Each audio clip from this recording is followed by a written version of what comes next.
Hello, everyone. Welcome to today's episode of the KOBCast. Today, we are going to be talking about Pina. This is one of my absolute favorite sweaters from Knitting Outside the Box, the first book. It's actually the very, very first pattern in the book. And it is all about putting those bits and pieces together and combining inspirations from all different sources. So, a mashup, if you will. And that's the exercise that it plays on, is knitting mashups. But Pina is all about the combination of details with these really kind of beautiful cables, this diagonal detail up the side, and then the drop shoulder shape. Within that, one thing I wanted to talk about today is why I chose to write it as I did with seams. Okay, so Pina is knit in pieces and then seamed together. So that seems super counterintuitive to a lot of modern knitters. So I wanted to take today to talk about why we did that. So Pina is knit up in Yarn on the House Big Sister, which is an absolutely beautiful, beautiful yarn. It's superwash though. So what that means is that if you happen to throw it in the washing machine, heaven forbid, let's not actually do that, but if you happen to throw it in the washing machine, 95% of the time, that means it won't felt on itself. Really, really nice thing. This is typically achieved two different ways with Superwash Fiber. One is either by coating the scales of the fiber. So when you look at wool, it's like a close-up in a shampoo commercial. You know, you've got those overlapping scales on the follicle of the fiber. And what causes wool to felt is those fibers kind of locking together, okay? So if we fill those in with plastic, that's one of the ways that superwash works. Or if we use a chemical to kind of strip those scales off, what that means is that they can't lock together. If there are no scales, the wool can't felt. This is really, really fantastic for care.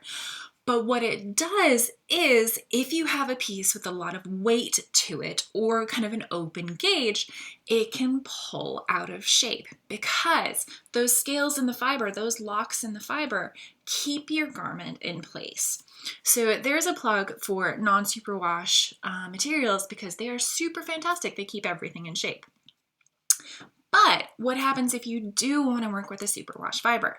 I absolutely love what happens when you dye superwash fiber because of either kind of stripping those scales off or filling those scales in, you get a much shinier finish than you would with a traditional non-superwash fiber.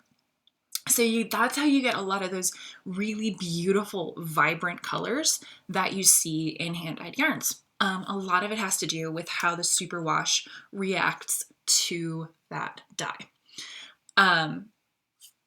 Really cool process.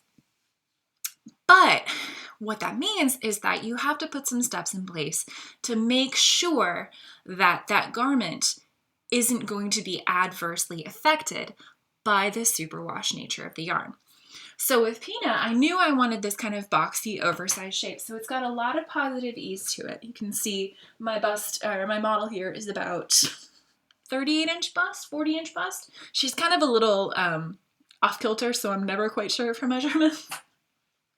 But there's a good amount of positive ease here, and it's a straight line up from the side. So what I ended up doing, because if you think about that in terms of yarn weight, like that's a relatively heavy piece of fabric. What I ended up doing is that there are seams at the shoulder here.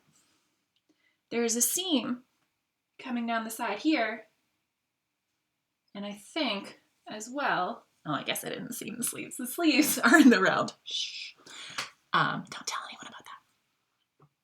But what that seam does here, side seams, shoulder seams, is that adds stability to the rest of the fabric.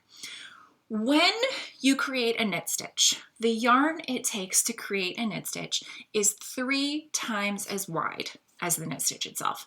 And that's what allows us to, pull it this way, change the dimensions of it. It moves, it stretches.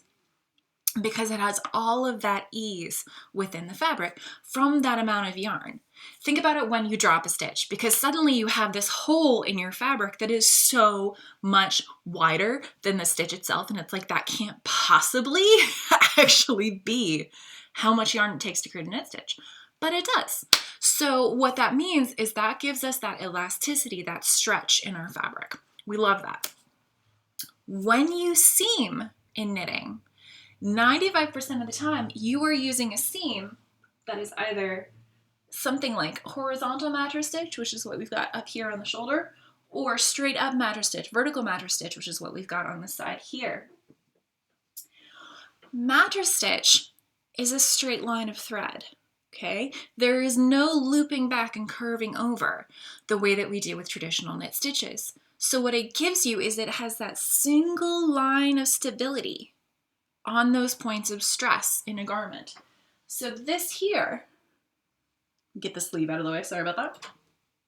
This seam here, it will only stretch to about that, okay? I'm pulling that taut right now, bring that back in camera.